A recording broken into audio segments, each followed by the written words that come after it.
Assalamualaikum warahmatullahi wabarakatuh. Perkenalkan, kami dari kelompok 4 yang beranggotakan Della Herianti, saya sendiri, Eka Faradiola, dan Baso Adam Nurmadin. Pada pertemuan kali ini atau pada kesempatan kali ini, kami akan memaparkan hasil diskusi dari kelompok kami dalam mengerjakan ujian tengah semester pada mata kuliah kecerdasan buatan. Kita langsung saja pada part 1 ataupun bagian 1, yaitu definisi dari kecerdasan buatan. Nah, kapan suatu objek ataupun aplikasi itu dapat dikatakan cerdas? Jadi, kapan sebuah objek ataupun aplikasi dikatakan cerdas berdasarkan dari pengertian ataupun definisi dari kecerdasan buatan, yaitu jika objek ataupun aplikasi tersebut sudah dapat bekerja, berpikir, dan bertindak layaknya manusia, atau dalam kata lain dapat menggantikan fungsi manusia itu sendiri dalam melakukan suatu pekerjaan. Nah, kita langsung saja pada part 2 atau bagian 2, yaitu searching. Pada gambar kita sudah ada graf berarah dari sebuah rute perjalanan yang berawal di kota A dan tujuan akhir di kota Z. Panjang anak panahnya itu menunjukkan jarak antar kota. Terus langkah-langkah untuk menentukan rute terpendek menggunakan algoritma generate and test. Nah, langsung saja kita perhatikan gambar. Untuk start dari kota A ke Z, kita memerlukan beberapa rute. Rute pertama yang dapat kita tempuh yaitu rute dari A ke B, kemudian dari B ke D, dari D ke E, kemudian dari E ke G, dari G ke Z, di mana jarak dari setiap kota tersebut dari A ke B ada 4, dari B ke D ada 3, D ke E ada 4, kemudian E ke G ada 6, kemudian terakhir G ke Z itu 7. Jika dijumlahkan, jumlahnya itu ada 24. Nah, kita ke rute selanjutnya atau rute kedua yang dapat kita tempuh pada kasus ini atau pada graf ini. Kita start dari kota A, kemudian ke B, dari B kita ke D, dari D ke E, dari E ke G, kemudian dari G turun ke H, dan dari H ke Z atau di kota tujuan, di mana jaraknya itu dari 4 ditambahkan 3, ditambahkan 4, ditambahkan 6, kemudian ditambahkan 2, dan ditambahkan 6 lagi. Jumlahnya itu ada 25. Artinya apa?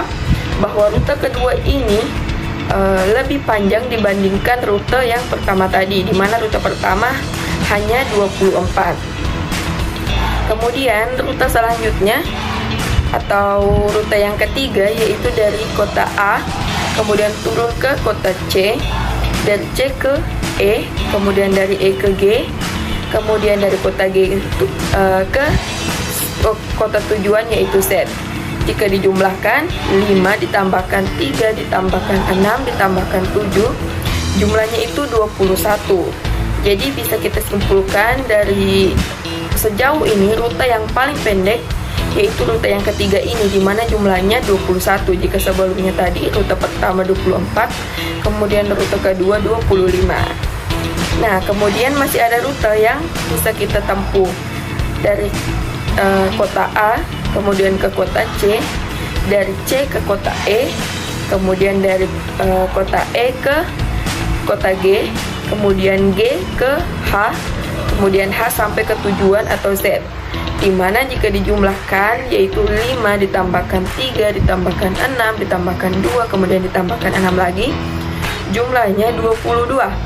Jadi kita simpulkan bahwa rute terpendek dari graf ini adalah rute yang ketiga tadi atau rute A, C, E, G, dan Z, di mana jumlahnya ada 21. Kemudian rute terpendek kedua ada rute yang terakhir yaitu A, C, E, G, H, dan Z.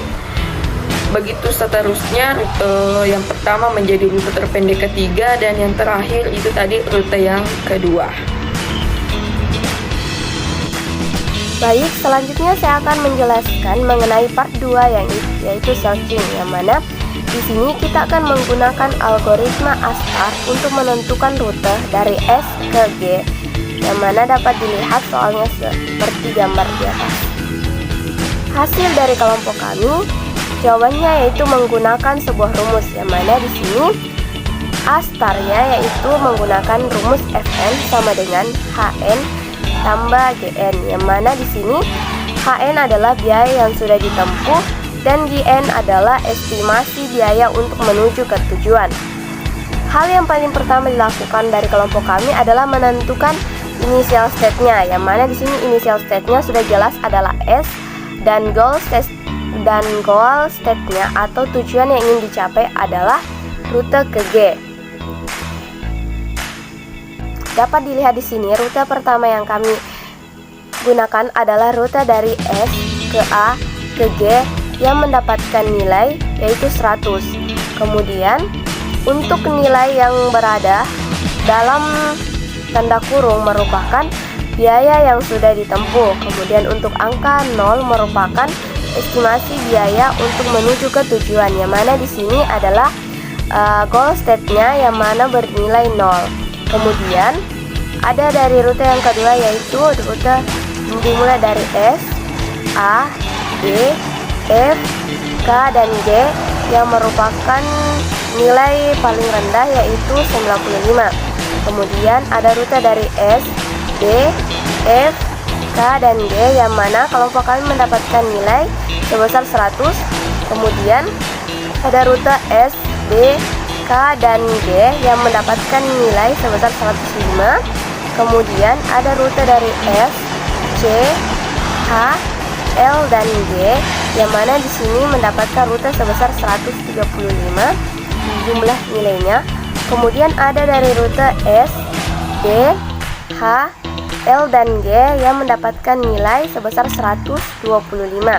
Kemudian ada dari rute S, D, L, dan G yang mendapatkan nilai sebesar 127. Kemudian dari rute S, E, D, L, dan G kemudian mendapatkan nilai 117.